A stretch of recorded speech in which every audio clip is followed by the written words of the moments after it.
조드레박 신부의 영적 일기. 한 영혼을 구원하는 날에 한 자매님께서 남편이 세례받도록 무던히도 애를 썼습니다. 왜냐하면 자매님의 소원이 남편을 세례받게 하는 것이었기 때문입니다. 그런데 어느 날 자매님은 기도하고 미사가 할 시간이 되자 좀 더 큰 가방을 꺼내어 남편의 구두를 담아서 교회에 갔습니다. 그리고 미사에 참여하면서 내내 혼자 주님, 제 남편의 구두가 먼저 당신 앞에 나왔습니다.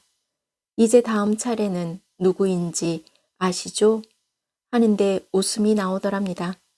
자매님이 미사 참례하고 집에 돌아와서 남편에게 구두 이야기를 했더니 남편이 당신 미쳤군 하면서도 그 후에 스스로 교리반에 나와서 세례를 받게 되었습니다.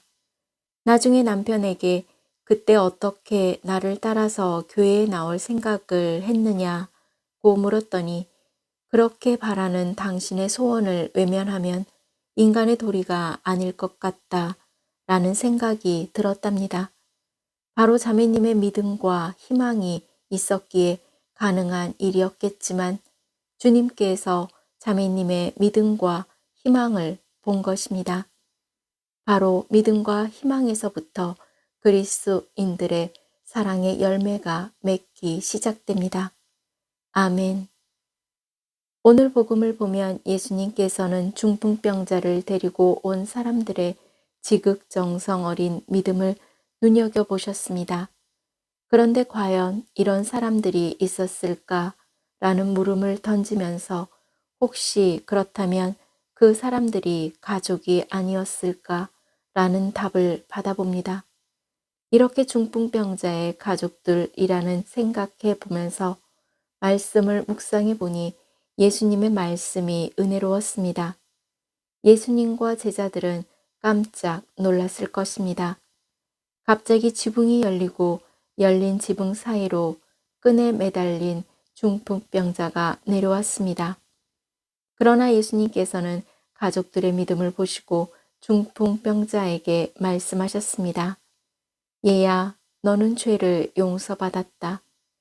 왜냐하면 가족들은 중풍병자가 반드시 낫게 될 것이라는 믿음으로 병간호에 왔고 신락 같은 희망을 품고 견디어 왔기 때문입니다. 중요한 것은 가족들은 끝까지 자기의 핏줄인 중풍병자를 포기하지 않았습니다. 왜냐하면 한 영혼을 포기하지 않는 것이 하느님의 뜻이기 때문입니다. 그것이 바로 하느님께서 가장 기뻐하실 일이기 때문입니다. 잠시 생각해 머물러 봅니다.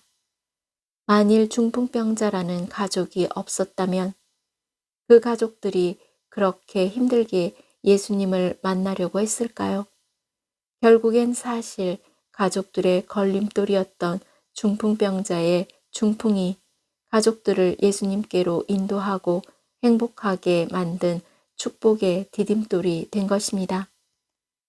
짧은 인생을 살아가면서 가장 보람된 일은 믿음과 희망으로 한 영혼을 구원하는 것, 이 사랑의 열매를 맺는 일임을 기억하시기를 바랍니다. 아멘. 사랑하는 고우님들, 언젠가 자제로서 좀 힘든 일을 겪을 때 하느님의 말씀을 마음에 되새기며 더 열심히 살아가면서 견딘 적이 있었습니다. 그때 어느 할머니 신자분이 저에게 이런 말씀을 하셨습니다. 신부님 덕분에 나는 행복합니다. 그 할머니의 말씀이 큰 힘이 되고 위로가 된 적이 있습니다. 그래서 고우님들은 어느 한 영혼에게 이런 말씀을 들었으면 좋겠습니다. 당신 덕분에 나는 행복합니다.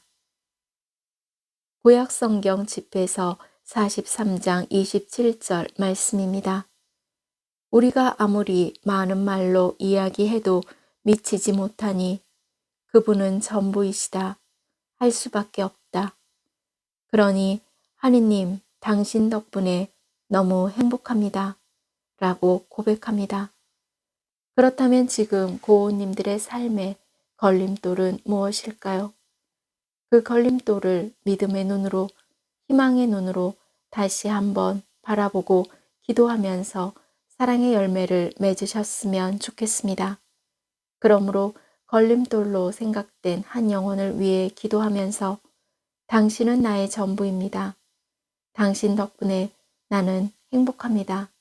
라고 고백함으로 한 생명을 구원하는 날이 되시기를 바랍니다. 아멘.